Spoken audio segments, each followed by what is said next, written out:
حضرت ابراہیم بہت بڑے مہمان نواز تھے، صرف قربانی نہیں دیتے تھے، سارا سال بہت سارا لنگر، بہت سارا کھانا پینا، بہت ساری چیزیں جاری رہتی تھی.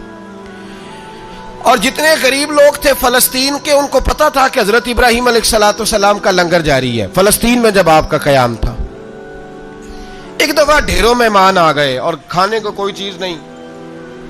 حضرت سارہ اور جناب ہاجرہ دونوں اس وقت موجود تھیں. وہ کہنے لگی ابراہیم بہت سارے مہمان آ گئے تو کیا کریں؟ جناب سارہ کہنے لگی کس طرح کر کے ان کی مہمان نوازی کرنی. اور حالات یہ ہیں کہ قحط پڑا ہوا ہے فلسطین میں، مصر میں، دور دراز علاقوں میں. تو حضرت ابراہیم کہنے لگے یہ اللہ کے مہمان ہیں اور ہمیں رب کریم کا بندہ سمجھ کے آ گئے، اللہ ہی بندوبست کرے گا. فرمانے لگے میرا مصر میں ایک دوست ہے، وہ قحط کے دنوں میں غلہ جمع کر لیتا ہے، میں اس کی طرف پیغام بھیجتا ہوں، مجھے امید ہے وہاں سے غلہ ملے گا. 2 3 5 اونٹ والے غلام بلائے اور ان کو کہا کہ جاؤ غلہ لے آؤ مصر کے دوست سے. وہ لوگ کہتے ہیں ہم غلہ لینے گئے، وہاں جب پہنچے تو حضرت ابراہیم خلیل اللہ علیہ السلام کا پیغام دیا تو آپ کا وہ دوست کہنے لگا غلہ تو بے شمار تھا، مجھے خبر نہیں تھی کہ حضرت ابراہیم کا پیغام آئے گا، تو میں تو سارا تقسیم کر چکا ہوں. لوگ لے گئے، اب تو کوئی شے نہیں. اب وہ خالی آ گئے 5 کے 5 اونٹ. جب خالی آئے تو حضرت ابراہیم کی حویلی کی دیواریں چھوٹی چھوٹی تھیں. ان غلاموں میں سے، خادموں میں سے، آپ کے ان چاہنے والوں میں سے ایک کہنے لگا یار وہ غریب تو انتظار کر رہے ہوں گے کہ غلہ لینے گئے ہیں، ہمیں روٹی ملے گی. چھوٹی چھوٹی دیواریں ہیں، وہ جب دیکھیں گے نا خالی آ گئے تو انہیں تکلیف ہوگی. اس طرح کرو بوریوں میں ریت بھر لیتے ہیں، ریت بھر کے لے جاتے ہیں، بعد میں اندر رکھ کے انہیں سمجھا بہلا لیں گے یا حضرت ابراہیم کو بتائیں گے، وہ خود ہی ان لوگوں کی دلجوئی فرمائیں گے. اب غلہ کی جگہ ریت بھر کے اونٹوں پہ رکھ کے لائی گئی. لا کے بوریاں جب رکھ دی گئیں، حضرت ابراہیم علیہ السلام دوپہر کے وقت آرام فرما رہے تھے. بی بی سارہ اٹھی، کہتی ہیں جب میں نے دیکھا نا کہ بوریاں پہنچ گئی ہیں تو گئی، غلام کو ساتھ لیا اور اس کو جب کھولا نا تو کہتی اتنی حسین گندم میں نے پہلے کبھی دیکھی نہیں تھی، اتنا پیارا دانہ میں نے کبھی ملاحظہ ہی نہیں کیا تھا. فرماتی ہیں جب اس کو پیس کر چکی میں روٹیاں پکائیں تو خوشبو دور دور تک پھیل گئی، اعلیٰ غذا بنی، بڑے بڑے کھانے بیویوں نے مل کے پکائے، چن دیے گئے. حضرت ابراہیم اٹھے تو لوگ کھانا کھا رہے، سجدہ شکر ادا کیا، اور جب سجدے میں گئے تو وہی آنے لگی، پھر رونے لگے. جب پلٹ کر باہر تشریف لائے تو جناب سارہ کہنے لگی ابراہیم تمہارا مصری یار بڑا اچھا ہے، اس نے اتنی اعلیٰ گندم بھیجی ہے کہ اتنی تو میں نے پیاری گندم کبھی دیکھی نہیں. جناب ابراہیم مسکرائے، فرمانے لگی سارہ یہ مصری یار نے نہیں بھیجی، یہ میرے عرشی یار نے بھیجی ہے، یہ میرے عرشی یار نے بھیجی ہے. بھائی مہمان نوازی مزاج تھا، ہاتھ لٹا دینا مزاج تھا، دوسروں کی اشک شوئی مزاج تھا. حضرت ابراہیم علیہ السلام کا طریقہ ہے قربانی، حضور نے ان کا طریقہ بیان کیا. اگر سال کے بعد قربانی دینا ان کا طریقہ ہے تو سارا سال غریبوں کو روٹی دینا بھی حضرت ابراہیم کا طریقہ ہے. سارا سال غریب کی نوکری کرنا یہ بھی حضرت ابراہیم کا طریقہ ہے. بھوکے کو کھانا کھلانا یہ بھی. میرے مصطفیٰ کریم سید عالم صلی اللہ علیہ وسلم سے صحابہ نے پوچھا حضور بہترین مسلمان کون ہے؟ بہترین مسلمان تو حضور نے فرمایا جو سلام لینے میں پہل کرے اور غریب کو روٹی کھلانے میں سب سے اچھا ہو، وہ بہترین مسلمان ہے، زبردست مسلمان. ہمارے ہاں دعوتیں ہوتی ہیں تو امیروں کی، افطاریاں ہیں تو امیروں کی، اور میرے مصطفیٰ کریم علیہ السلام نے فرمایا بدترین دعوت ہے جس میں امیر بلائے جائے غریب نہ بلائے جائے، وہ بدترین دعوت. حضرت ابراہیم کا طریقہ رہا ساری زندگی مہمان نوازی. اور دوسرا ان کا مزاج تھا، اللہ سے پیار ہو گیا تھا نا.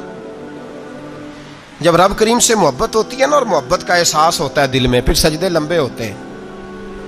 عام آدمی تو نماز بھی نہیں پڑھ سکتا، اسے خدا سے محبت ہوتی ہے وہ تہجد بھی نہیں چھوڑ سکتا.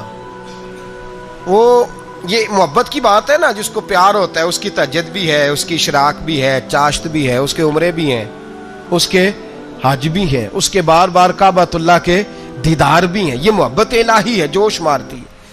ان لوگ سجدہ کرتے ہیں تو اٹھتے ہی نہیں. اللہ کے بندوں سے پیار کرتے ہیں اللہ کی. حضرت ابراہیم کو رب کریم سے اتنی محبت تھی، اتنا پیار تھا کہ وہ آپ کی زندگی کے ہر پہلو سے چھلکتا تھا. ایک وقت ایسا آیا کہ اللہ تعالیٰ نے حضرت ابراہیم کو بہت زیادہ مال عطا فرمایا، اتنے اونٹ گنے نہیں جاتے. گائیں اتنی زیادہ کہ شمار نہیں ہوتی، بکرے بکریاں اتنی زیادہ کہ شمار، بہت زیادہ مال اللہ نے عطا فرمایا. اور ابھی کچھ عرصہ پہلے آپ پیچھے جائیں نا تو جو لفظ مال تھا وہ روپے پہ تو بولا ہی نہیں جاتا تھا، وہ جانوروں پہ بولا جاتا تھا. بہت زیادہ مال اللہ نے دیا، بکریاں، گائیں، اونٹ، بیل، بڑا کچھ.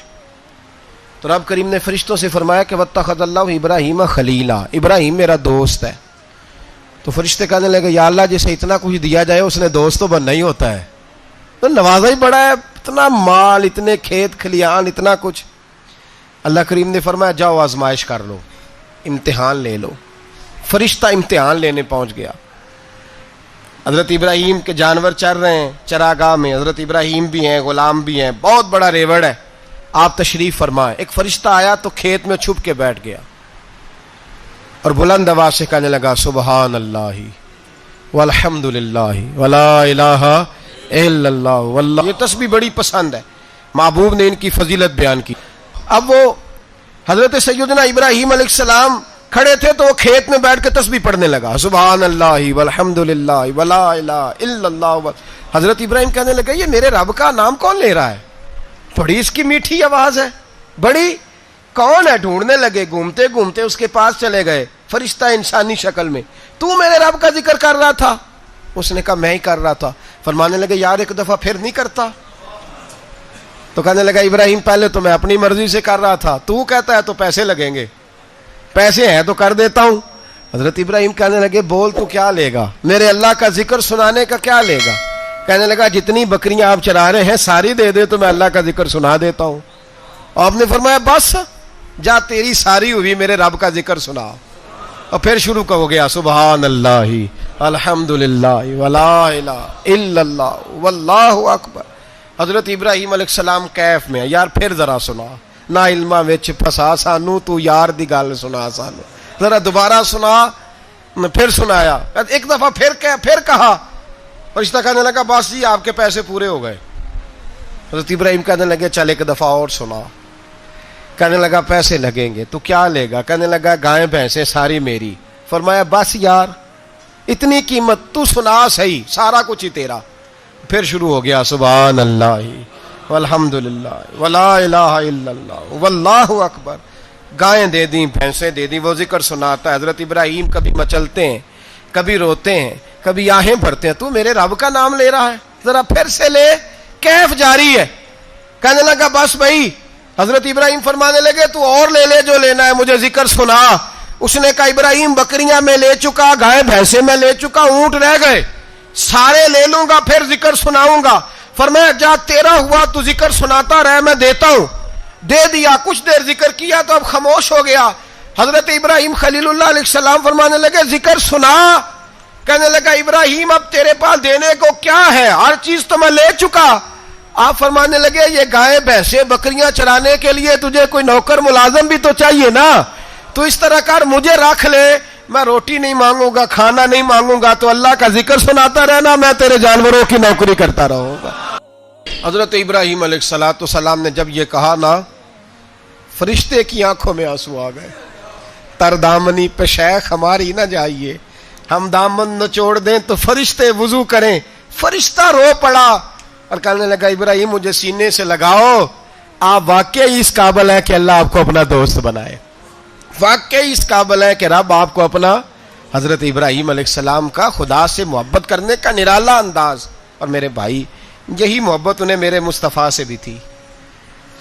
ایک نبی گھر بنا رہا ہے، دوسرا بنوا رہا ہے. حضرت اسماعیل علیہ السلام پتھر اٹھا کے لا رہے ہیں، جناب ابراہیم بنا رہے ہیں.